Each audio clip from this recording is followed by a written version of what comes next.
যা পক্ষী দূৰলৈ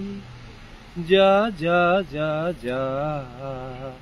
যা পক্ষী দূৰলৈ উৰি উৰি উৰি যা নীলা আকাশলৈ ঘূৰি ঘূৰি ঘূৰি চা মোৰ চোতাললৈ মেঘৰাৰে আৰে উৰি উৰি উৰি আকাশৰে বতৰা আমাকো দিবি যা যা যা যা যা পক্ষী দূৰলৈ ক'লা মেঘ জমে যদি তোৰ আশে পাশে ক'লা মেঘ জমে যদি তোৰ আশে পাশে উৰা মাৰি বহিবিহি মোৰ চোতালতে যা যা যা যা যা পক্ষী দূৰলৈ উৰি উৰি উৰি যা নীলা আকাশলৈ ঘূৰি ঘূৰি ঘূৰি চা মোৰ পথাৰলৈ মেঘৰাৰে আৰে উৰি উৰি উৰি আকাশৰে বতৰা মোকো আহি দিবি পিছত আকৌ ঋতুপৰ্ণ শৰ্মাই পিছৰটো পংক্তিত গায় বতৰৰে বতৰা সময়তে দিবি মেলি দিয়া সৰিয়হবোৰ খুটি খুটি খাবি যাম গৈ এদিন নদীগন্তলৈ যিমানবোৰ নীলা আছে তাকে আনিবলৈ কিনো আছে তাতে দিগন্তৰ সিটো পাৰে জানিবৰ মোৰ হেঁপাহ আছে কিনো আছে তাতে ভাৱ হয় চৰাই হৈ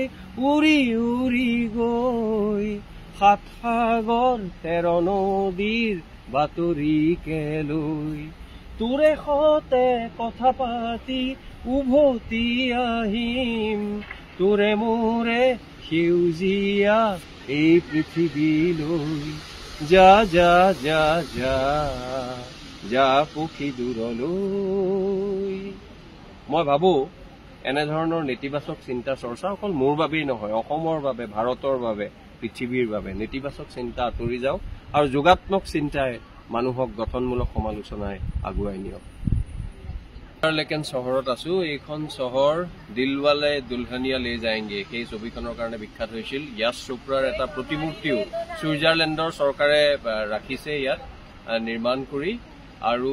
সেই ঠাইখনলৈ আহি ইণ্টাৰলেকেনৰ ঐতিহ্যৰ কথা ভাবোতে আমি গম পালো যে দুখন বা দুটা হ্ৰদৰ মাজত থকা এখন সৰু চহৰ আৰু ঠিক তেনেকৈ মই এইকেইদিন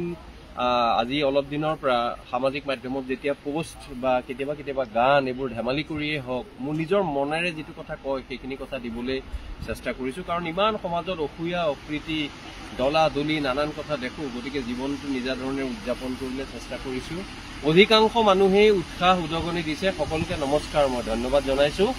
একাংশ মানুহ থাকে তাৰ মাজত তেওঁলোকক মই আওকাণ কৰিছো জিন্স পিন্ধাৰ কাৰণে আপত্তি বিদেশত আহি মই বহু দেখুৱাইছো বুলি আপত্তি বিদেশত আজি 2 দশকতকৈও অধিক কাল ধৰি ভগৱানৰ কৃপাত মই আহি আছো আৰু এতিয়া সামাজিক মাধ্যম আহিছে মোৰ কৰিবলৈ মন গৈছে আনৰ প্ৰতি কোনো বিদ্বেষ নৰখাকৈ মই এটা গীতৰ জৰিয়তে তেওঁলোকক খালি ক'ব বিচাৰিছো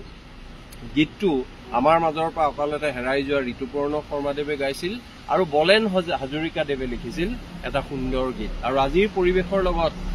গানটো মই ভালকে নাগাব পাৰো কিন্তু পৰিৱেশৰ লগত যেন কিবা এটা মিলি গৈছে এনেকুৱা ধৰণৰ লাগে